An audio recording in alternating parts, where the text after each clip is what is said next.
Mayong hapon, ang ang Butuan On News Update sa Butuan City Public Information Office. Nahimong bisita ang mga top-notchers sa hawanan sa sangguniang panungsod ni syudad at sa natigayong second regular SP session.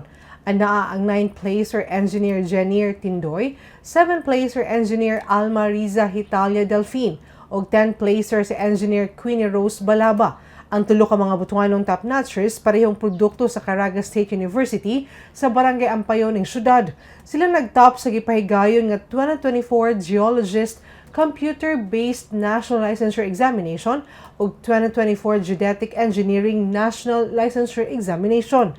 Garbo sa syudad ang kalampusan sa mga top-notchers ug tungod niini modawat sila og tag 10,000 pesos nga cash incentives. Subay sa resolusyon nga giaprubahan sa tibuok SP ug ordinansa nga giaprubahan ni Mayor Ronnie Vicente Lagnada. Og makatong updating adlaw alang sa bang pa mga updates, i-follow like ang official Facebook page, TikTok, Instagram o Twitter account ug subscribe sa YouTube channel sa Butuan City Public Information Office. Ako si Charmaine Awitan. Daghang salamat.